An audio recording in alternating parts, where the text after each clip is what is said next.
Class आज हम नया टॉपिक स्टार्ट करेंगे which is about the terrestrial environment.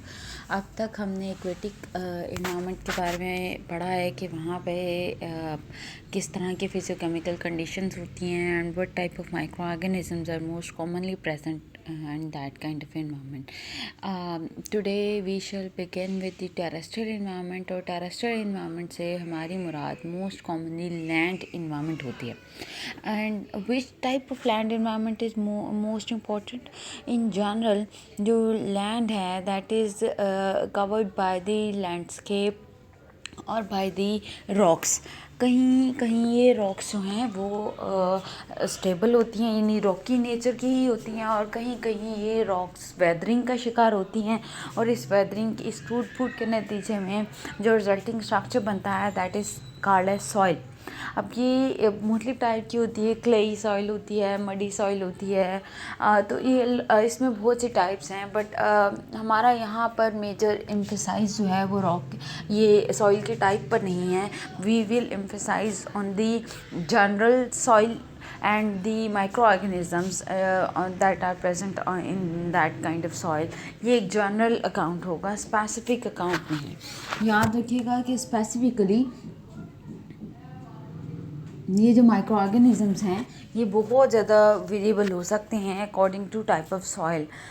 You have already discuss that soil has horizons, तो इसमें हॉरिजन ओ है, ए है, बी है, सी है। इसके बारे में आप डिटेल अकाउंट पढ़ चुके हैं। सॉइल ए जो ओ और ए जो हैं ये सबसे ज़्यादा वेदरिंग का शिकार होते हैं, और सबसे ज़्यादा एग्रीकल्चरल प्रैक्टिसेस भी यहीं पर होती हैं। यहाँ पर ह्यूमस होता है, यहाँ पे जो रॉक है वो काफ़ी ज़्यादा फाइन पार्टिकल्स उसके होते हैं। यहाँ पर ही सबसे ज़्यादा माइक्रो ऑर्गेनिजम्स जो हैं वो पाए जाते हैं।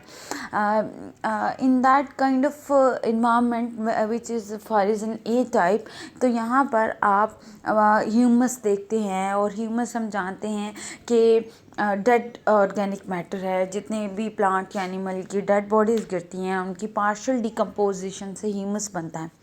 ह्यूमस जो है वो हमारे पास एक आप ये कह सकते हैं कि इसमें एक बैलेंस सब्सटेंस है जो पर्टिकुलरली बनता और डिग्रेड होता रहता है, यानी ये एक इंटरमीडिएट प्रोडक्ट है। जब इनकम्प्लीट डिकम्पोजिशन होती है तो ह्यूमस बनता है। डेड बॉडीज़ की इनकम्प्लीट डिकम्पोजिशन से ह्यूमस बना। अब ह्यूमस जब फर्दर ऑक्सीडाइज हो जाता है तो ये बिल्कुल अपने आयनिक सब्सटेंसेस में कन्वर्ट हो जाता है, तो दरमियानी हालत को ह्यूमस कहा जाता है। तो ह्यूमस पर्टिकुलरली डिकम्पोजिशन से बनता है और ये ऑक्सीडेशन से गायब हो जाता है, तो इस तरह से ये बनता और टूटता रहता है। But humus is very very important, क्योंकि humus from the microbial point of view as well, क्योंकि ह्यूमस जो है वो बहुत ज़्यादा माइक्रो ऑर्गेनिजम्स की पॉपुलेशन को सपोर्ट करता है। ह्यूमस की बहुत सी टाइप हैं, but in general humus maintain soil stability, एक डायरेक्टली भी और इनडायरेक्टली भी, because it support large number of microbial population.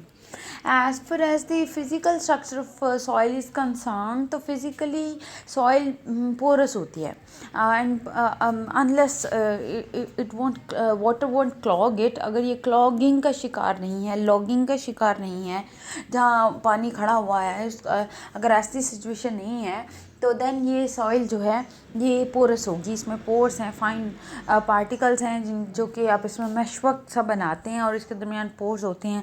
These pores allows gaseous exchange, oxygen आती है और यहाँ कार्बन डाइऑक्साइड रिलीज़ हो रही है। तो ये इन जनरल अगर आप सॉइल में एटमॉस्फेयर की बात करें तो यहाँ पर ऑक्सीजन कम है और कार्बन डाइऑक्साइड ज़्यादा है, because the action of decomposition that utilizing oxygen and liberating carbon dioxide. तो एटमॉस्फेयर की निस्बत एयर की निस्बत यहाँ पर जो कार्बन डाइऑक्साइड है वो ज़्यादा है, उसकी कंसंट्रेशन जो है वो ज़्यादा है। तो इस तरह से इसके अलावा सॉइल अगर बहुत ज़्यादा ड्राई सॉइल नहीं है तो उसमें एक अच्छे मॉइस्चर कंटेंट होते हैं, और ये मॉइस्चर कंटेंट जो हैं ये भी बायोफिल्म फॉर्मेशन या माइक्रोबियल कम्युनिटी को सपोर्ट करते हैं। पर्टिकुलरली जो यहाँ पर soil is a rich medium that contain micro organism. अगर आप कहें कि माइक्रो ऑर्गेनिज़म कहाँ पर सबसे ज़्यादा पाए जाते हैं, कहाँ पर इनकी डाइवर्सिटी सबसे ज़्यादा है, तो वो सॉइल ही है। सॉइल में जितनी ज़्यादा में जितने ज़्यादा माइक्रो ऑर्गेनिज़म सॉइल में पाए जाते हैं वो शायद और कहीं नहीं पाए जाते, because soil generally soil exhibit a nutrient rich media. तो इसलिए सॉइल में जो माइक्रो ऑर्गेनिज़म प्रोफाइल है या अपनी इसमें किस किस्म के माइक्रो ऑर्गेनिज़म पाए जाते हैं, वो जनरली हम जो कैजुअल मेथड्स हैं उनसे अच्छी तरह स्टडी नहीं कर सकते। सो इसके लिए हम बहुत जो स्पेसिफिक टेक्निक हैं वो यूज़ करते हैं, जैसे जेनेटिक टेक्निक है, फ्लोरेसेंट ट्रेनिंग है, सीरोलॉजिकल ट्रेनिंग जो टेक्निक्स हैं इनको यूज़ करते हैं। सॉइल में बैक्टीरियाज या मोल्ड्स की मुख्तलिफ फंगस की मुख्तलिफ स्पीशीज़ जो हैं वो भी पाई जाती हैं। बैक्टीरिया बहुत सी टाइप के पाए जाते हैं, बट पर्टिकुलरली कि सॉइल में किस किस्म के माइक्रो ऑर्गेनिज़म होंगे that will depend very much on the particular nutrient status of the soil. For example, जब हम कहते हैं कि सेलुलोमोनास यहाँ पाए जाते हैं तो इसका ऑब्वियस मतलब ये होगा कि यहाँ पर सेलुलोज ज़्यादा है, जिसकी वजह से सेलुलोटिक माइक्रोब्स जो हैं वो यहाँ पाए जा रहे हैं।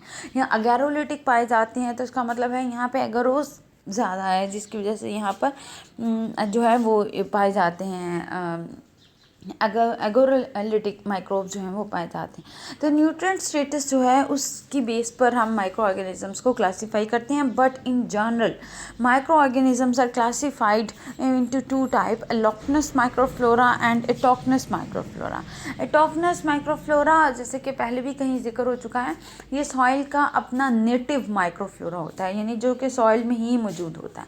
और एलोक्टनस माइक्रोफ्लोरा जो कि अपॉर्चुनिस्ट होते हैं, बाहर से आ जाते हैं और न्यूट्रिएंट स्टेटस का फ़ायदा उठाते हैं। टॉक्नस माइक्रोफ्लोरा ऑलमोस्ट हर वक्त सॉइल में मौजूद होता है, लेकिन एलोक्टनस माइक्रोफ्लोरा भी होता है लेकिन वो कम तादाद में होता है। वो एलोक्टनस माइक्रोफ्लोरा में out number the autochthonous microflora some time जब न्यूट्रिएंट स्टेटस ज़्यादा हो। जैसे कि यहाँ आप इस डायग्राम में देख सकते हैं कि एलोक्टनस माइक्रोफ्लोरा कम है, लेकिन एक कुछ पर्टिकुलर डेज में जब इनके मुताबिक का न्यूट्रिएंट स्टेटस ज़्यादा हुआ है, दे आउट नंबर एटोक्टनस माइक्रोफ्लोरा, तो इन्होंने इनका नंबर उनसे भी बढ़ गया। जनरली अगर न्यूट्रिएंट कम बढ़े उनकी कंसंट्रेशन रीज़नेबली ज़्यादा हो, थोड़ी सी ज़्यादा हो, तो एटोक्टनस माइक्रोफ्लोरा से फ़ायदा लेते हैं। लेकिन अगर ये ज़्यादा न्यूट्रिएंट स्टेटस हो जाए, एकदम से बहुत ज़्यादा न्यूट्रिएंट जो हैं वो सॉइल में ऐड हो जाएं, तो उसका फ़ायदा एटोक्टनस माइक्रोफ्लोरा जो है वो लेते हैं। उनका नंबर तेज़ी से बढ़ता है, लेकिन जैसे जैसे न्यूट्रिएंट जो है वो कम होना शुरू होता है तो एटोक्टनस माइक्रोफ्लोरा का नंबर भी कम होता है। इनका जो बढ़ना, ये since they are opportunist as I told you, तो इसका मतलब ये हुआ कि ये बस थोड़ी देर के लिए ही सिचुएशन का फ़ायदा उठाते हैं, उसके बाद दोबारा अपने हालात पे पहुंच जाते हैं। तो जो टॉक्नस माइक्रोफ्लोरा हैं generally they are described while we study the microbial flora of soil. तो ये मुख्तलिफ टाइप के हो सकते हैं, इसमें हेट्रोट्रॉफिक हो सकते हैं, एमोनिया ऑक्सीडाइजिंग हो सकते हैं, और इसी तरह से apart from this there are some gram positive bacteria which are present, जिनको जनरली कॉर्निफॉर्म का नाम दिया जाता है, सेलुलोमोनास आ जाते हैं, आर्थ्रोबैक्टर आ जाते हैं। ये आप लोगों ने इन सब को नंबरिंग दे देनी है, ठीक है, कि कितनी टाइप के, ये जितनी टाइप्स डिस्कस की गई हैं इनकी एक एक दो एग्जांपल जो हैं वो याद रख लें। इसी तरह से ऑक्सीडेज पॉजिटिव जानराज हैं, जैसे स्यूडोमोनास हैं, जिनथिनोबैक्टीरियम हैं। तो इसके अलावा बहुत सी और मेंबर्स जैसे एंटीरोबैक्टीरिएसी के मुख्तलिफ मेंबर्स जो हैं वो भी यहाँ पर जो है वो पाए जाते हैं। तो इस तरह से ये जो माइक्रो ऑर्गेनिज़म्स हैं वो जनरली मोस्ट कॉमनली सॉइल में ये इस किस्म के micro organism autochthonous microflora constitute करते हैं। But one thing is very sure that autochthonous microflora and allochthonous flora generally don't have very distinction in them. Some microbes may constitute, उनके कुछ genre, कुछ स्पीशीज़ जो हैं वो एलोक्टनस माइक्रोफ्लोरा कॉन्स्टिट्यूट करती हैं और कुछ जो हैं वो एटोक्टनस कॉन्स्टिट्यूट करती हैं. जैसे माइक्रोकोकस जो हैं वो कुछ सॉइल में जो हैं वो एटोक्टनस हैं और कहीं पर ये एलोक्टनस माइक्रोफ्लोरा भी हैं. तो इसी तरह से जो मतलब हाइफी फार्मिंग माइक्रो ऑर्गेनिज्म या जिन्हें आप फंजाई का नाम देते हैं, इनमें एक्टिनोमाइसीड्स हैं. तो ये मतलब तरह के एंटीबायोटिक प्रोड्यूसिंग माइक्रोब्स जो है इकोनॉमिकली इम्पोर्टेंट एंटीबायोटिक बनाते हैं वो भी यहाँ पे मौजूद होते हैं. जैसे स्ट्रेप्टोमाइसिस. इसी तरह से जो पर्टिकुलर सॉइल की एक स्मेल होती है वो नैनोसिस्टिस की वजह से है, जो कि वोलेटाइल कंपाउंड्स प्रोड्यूस करते हैं और ये इसकी वजह से सॉइल जो है उसकी एक पर्टिकुलर फ्रेगरेंस होती है. तो इस तरह से ग्लाइडिंग बैक्टीरियाज़ हैं जैसे कि माइक्सोबैक्टीरिया है, ये यहाँ पे पाए जाते हैं जो कि कुछ इनमें से फ्रूटिंग बॉडीज़ बनाते हैं और कुछ नॉन फ्रूटिंग टाइप के होते हैं. इन सब की डायग्राम्स यहाँ पर दी गई हैं, आप लोगों ने इसको जो है वो अच्छी तरह से देख लेना है. और इस तरह से आपने बेसिकली इस पे जो अकाउंट है वो यही लिखना है कि सॉइल के पहले आपने बिल्कुल इक्वेटिक इन्वायरमेंट की तरह सॉइल के फिजियोकेमिकल फैक्टर्स को डिस्कस करना है. ये नहीं बताना है कि सॉइल में oxygen gradient, carbon dioxide gradient, soil जैसे पोरस है, सॉइल में वाटर कंटेंट मौजूद हैं. इसी तरह से आपने बताना है कि सॉइल जो है वो उसमें हॉरिजन्स को डिस्कस करना है, उसमें न्यूट्रिएंट स्टेटस को डिस्कस करना है. यहाँ पर आपने ये बताना है कि ट्रॉपिकल एरियाज़ जो हैं वहाँ आपकी सॉइल जो अलग होती है from the soil of the polar areas, जहाँ पर बहुत ज़्यादा कोल्ड पाई जाती है, वहाँ पर डिकम्पोजिशन का रेट बहुत स्लो है, जबकि ट्रॉपिकल एरियाज़ में डिकम्पोजिशन का रेट बहुत फास्ट है. तो इस तरह से आपने इसको डिस्कस करना है और डिस्कस करने के बाद यहाँ इसके जब आप न्यूट्रिएंट स्टेटस को डिस्कस करेंगे तो obviously you can discuss the type of microbes that are present here. तो आपने इन माइक्रोब्स को जो है वो हाईलाइट कर लेना है नंबरिंग करके, तो फिर ये आपके लिए ईजी हो जाएगा. तो हम इसको रिज्यूम करेंगे नेक्स्ट. मैं भी आपको इसलिए कम पढ़ा रही हूँ ताकि आप लोग अपनी असाइनमेंट पर भी फोकस करें और साथ में ये जो आपको पढ़ाया जा रहा है ये भी थोड़ा थोड़ा सा जो है वो पढ़ लें. और उसके बाद जो है वो हम इसको ज़्यादा पढ़ेंगे. लेकिन फ़िलहाल जो पढ़ाया जा रहा है वो आप क्योंकि शॉर्ट सा है तो आप लोग उसको ज़रूर पढ़ें along with the diagrams legends. इनके लेजेंड्स को भी आपने बहुत अच्छी तरह से स्टडी करना है.